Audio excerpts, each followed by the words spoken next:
Hi guys, welcome to Charu nursing classes. आज मैं आपको एबीजी को कैसे इवैल्यूएट करते हैं ये टॉपिक समझाना चाहूँगी। आई होप कि आपको ये टॉपिक समझ में आए और मैं आपकी कुछ हेल्प कर पाऊँ। तो चलिए स्टार्ट करते हैं अपने टॉपिक को। हमारा जो एबीजी होता है उसमें को लेकर के क्वेश्चन जो है हमारे एग्ज़ाम में डेफिनेटली आता है और ये 1 नंबर तो हम गेन कर ही सकते हैं अगर हमें एबीजी कैसे सॉल्व करनी है, अगर हमें ये आता होगा तो एबीजी जब भी हम चेक करते हैं हमें कुछ पैरामीटर्स होते हैं जिनकी वैल्यूज़ हमें टिप्स पे हमें याद होनी चाहिए।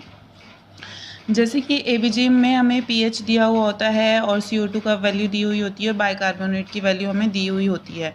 तो हमें ये तीनों वैल्यूज़ जो है वो हमें टिप्स पे होनी चाहिए। जैसे कि अगर हमें पीएच पता होगा तो सिर्फ पीएच को ही देखकर हम ये बता सकते हैं कि कंडीशन जो है वो एसिडोसिस की तरफ जा रही है या फिर एल्कलोसिस की तरफ जा रही है। ऐसे ही हमें CO2 और बाइकार्बोनेट की वैल्यू को भी याद रखते हैं और फिर अपने क्वेश्चन को आगे सॉल्व करने की कोशिश करते हैं।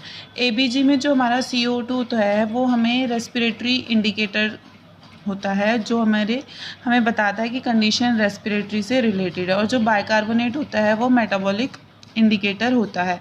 जब भी हम एबीजी को निकालते हैं तो एक निमोनिक हमने बनाया हुआ होता है रोम, उसको देख करके हम अपने एबीजी के क्वेश्चन को निकाल सकते हैं।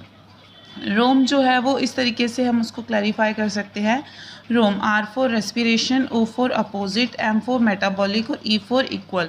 हमेशा जब भी हमारी एबीजी होगी उसमें अगर रेस्पिरेटरी इंडिकेटर है और जो पीएच है वो दोनों हमेशा अपोजिट का काम करते हैं, अपोनेंट का काम करते हैं, और जो हमारा मेटाबॉलिक इंडिकेटर और जो पीएच होता है वो दोनों बेस्ट फ्रेंड होते हैं।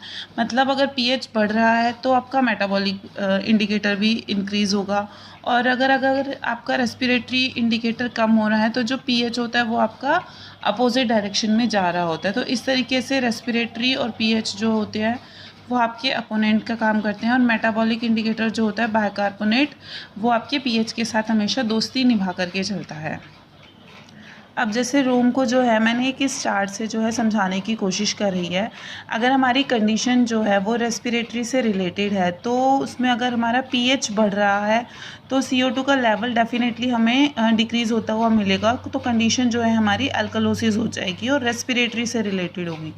लेकिन अगर हमारा पीएच जो है वो डिक्रीज़ हो रहा है और CO2 बढ़ रहा है तो कंडीशन हमारी एसिडोसिस की तरफ जाएगी। तो इस तरीके से हम चार्ट में देख सकते हैं कि दोनों ही जो इंडिकेटर हैं, पीएच हो गया और जो हमारा CO2 है वो अपोजिट डायरेक्शन में जो है वो काम कर रहे हैं। ऐसे ही अगर कंडीशन हमारी मेटाबॉलिक से रिलेटेड है तो हमारा पीएच और हमारा बाइकार्बोनेट जो है वो सेम डायरेक्शन में इंक्रीज़ हो रहे हैं। आप जैसे कि मेरे चार्ट में देख सकते हैं तो वो कंडीशन एल्कलोसिस की तरफ जाएगी, और अगर पीएच डिक्रीज़ हो रहा है और मेटाबॉलिक की तरफ से हमारी कंडीशन है तो जो हमारा बाइकार्बोनेट है वो भी हमें डिक्रीज़ होता हुआ मिलेगा, कंडीशन जो है वो एसिडोसिस कहलाएगी। तो इस तरीके से रोम जो है वो एक निमोनिक दिया गया है एबीजी को फाइंड आउट करने के लिए। तो रेस्पिरेटरी कंडीशन होगी तो हमेशा अपोनेंट का काम करेगी, और जो मेटाबॉलिक इंडिकेटर होता है वो पीएच के साथ बेस्ट फ्रेंड का काम करता है, और बेस्ट फ्रेंड तो ऑब्वियसली हमारे लिए स्पेशल तो होते ही हैं। रेस्पिरेटरी एसिडोसिस और मेटाबॉलिक एसिडोसिस की मैंने यहाँ पे कुछ कॉज और उसका कुछ मैनेजमेंट जो है एक शॉर्ट नोट्स में बोल सकते हैं कि मैंने आपको लिख करके समझाने की कोशिश करी है। रेस्पिरेटरी एसिडोसिस के जो कॉज होते हैं वो उसमें जैसे कि ब्रेन ट्रॉमा हो गया, CNS डिप्रेशन हो गया, हाइपोवेंटिलेशन, रेस्पिरेटरी डिसऑर्डर या फिर सिडेटिव्स होते हैं जिसकी वजह से हमें रेस्पिरेटरी एसिडोसिस की कंडीशन देखने को मिलती है।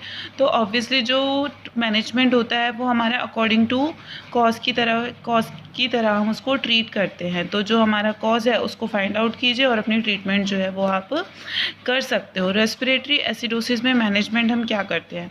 O2 देते हैं पेशेंट को, watch for respiratory distress, semi Fowler position, deep breath करना पेशेंट को हम सिखाते हैं, और पेशेंट को हाइड्रेशन देते हैं ताकि जो भी हमारी सिक्रीशंस वगैरह हैं वो जो हैं थोड़ी लूज आउट हो जाएं। सेम ऐसे ही मेटाबॉलिक एसिडोसिस के कुछ कॉजेज़ मैंने यहाँ पे लिस्ट डाउन किए हैं, जैसे कि increase intake of acetyl salicylic acid, renal failure, DM, diabetic ketoacidosis, starvation, BT, diarrhoea, ये सब जो कॉजेज़ हैं वो मेटाबॉलिक एसिडोसिस को इंडिकेट करते हैं, और मैनेजमेंट हम ट्रीट अकॉर्डिंग टू कॉज करेंगे। हमेशा आपको ध्यान रखना होता है कि जो भी हमारा एसिड बेस इम्बैलेंस होता है तो हमें जो है पोटेशियम लॉस के लिए या पोटेशियम के लेवल को जो है केयरफुली वॉच करना होता है। तो गाइज़ ये एक मैंने एक छोटे से तरीके से आपको एबीजी समझाने की कोशिश करी है। आई होप को आप एबीजी आपको समझ में आया हो, और ये इंडिकेटर्स आप ज़रूर जो है याद रखिएगा। और कल की वीडियो में मैं आपके लिए लेके आऊँगी कि एबीजी के क्वेश्चन को कैसे फाइंड आउट करते हैं, उसका एक छोटा सा demo. Thank you guys, thank you everyone. अगर आपको मेरी ये वीडियो पसंद आई हो तो प्लीज़ चैनल को शेयर कीजिए, सब्सक्राइब कीजिए और लाइक कीजिए। Thank you guys.